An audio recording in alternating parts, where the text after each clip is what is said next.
Bermain merupakan kegiatan bersenang-senang dan dibutuhkan oleh anak untuk mengembangkan sosialisasi dan kreativitas.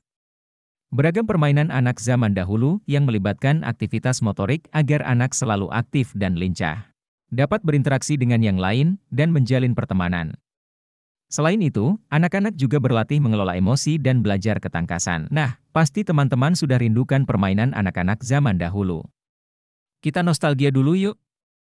Kita kembali ke masa lalu untuk melihat permainan apa saja yang asyik untuk diajarkan ke anak-anak.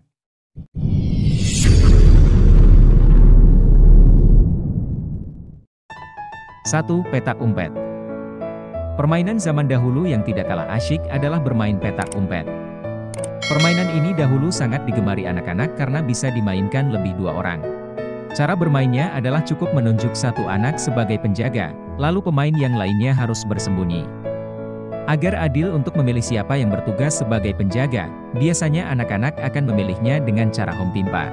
Setelah itu baru si penjaga menutup matanya dan menghitung dari 1 sampai 10. Setelah hitungan selesai maka si penjaga akan mencari pemain yang lain yang sudah bersembunyi dan ditangkap satu persatu. 2. Ular naga. Permainan ular naga panjang semakin asyik jika bermainnya ramai-ramai. Biasanya pemain akan memilih tempat yang lapang dan dimainkan oleh lebih 7 orang untuk bermain permainan satu ini. Cara bermain permainan ini adalah dengan memilih 2 orang sebagai penjaga dan dipilih secara hompimpa, kemudian 2 penjaga yang sudah ditentukan tersebut menyatukan kedua tangannya ke atas membentuk lorong, anak-anak yang lain harus berbaris dan meletakkan tangan di pundak tangan yang ada di depannya. 3. Kelereng.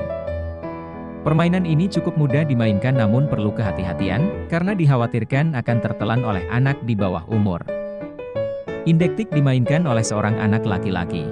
Cara memainkannya juga cukup mudah, kamu hanya perlu menjentikkan kelereng milikmu ke arah kelereng lawan.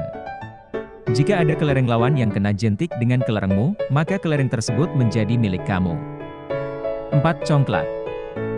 Permainan yang menggunakan biji kerang atau batu-batuan kecil dengan papan yang memiliki 16 lubang dengan isian 98 buah. Permainan ini hanya bisa dimainkan oleh 2 anak dan biasanya dimainkan anak perempuan. Permainan ini memberikan keuntungan bagi anak-anak untuk belajar berhitung dan bersosialisasi.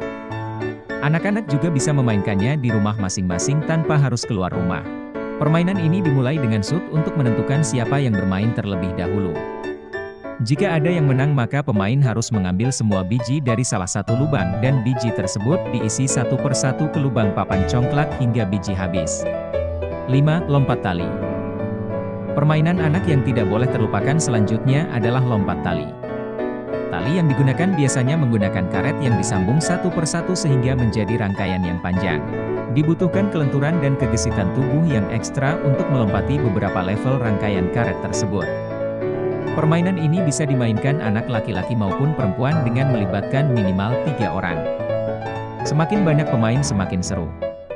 6. Gangsing. Gasing terbuat dari kayu atau bambu yang dimainkan dengan cara diputar menggunakan tali. Kemudian gasing dimainkan secara bersamaan untuk diadu. Gasing yang berputar paling lama maka ia pemenangnya, dan sebaliknya, gasing yang paling cepat berhenti maka dia yang kalah. 7. Senapan bambu. Permainan ini biasanya dimainkan anak laki-laki. Saat ini sudah jarang ditemui anak-anak yang bermain senapan bambu atau biasa dikenal dengan sebutan pletokan. Mainan ini terbuat dari bambu kecil yang kuat dan tidak gampang pecah. Kemudian bambu dibagi menjadi 2 dan untuk membuat peluru bisa menggunakan kertas bekas atau koran yang dibasahi kemudian dibuat bulatan-bulatan kecil. Anak-anak biasanya memainkan ini untuk bermain perang-perangan atau bisa ditembakkan ke lahan kosong. Wah, pasti asyik ya bermain ini ramai-ramai. 8. Egrang. Permainan ini bisa dibilang tidak mudah memainkannya karena butuh keseimbangan, apalagi untuk anak-anak yang baru belajar menggunakannya. Egrang terbuat dari 2 galah atau tongkat dengan pijakan yang telah dibuat di bambu tersebut untuk tumpuan kaki.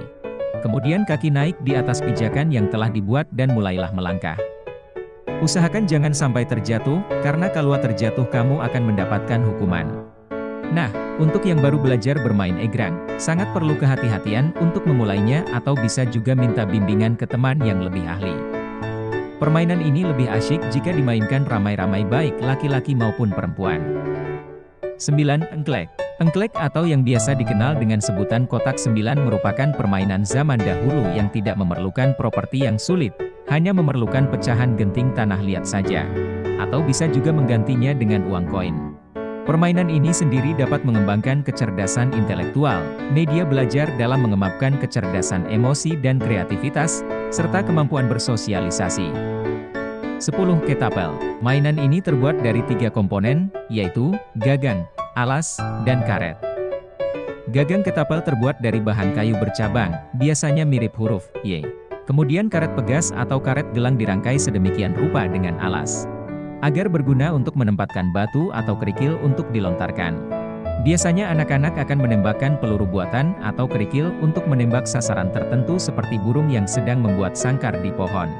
Permainan ini memberikan keseruan sendiri pada anak-anak. Temukan penjelasan lebih dalam pada buku kumpulan permainan tradisional Nusantara.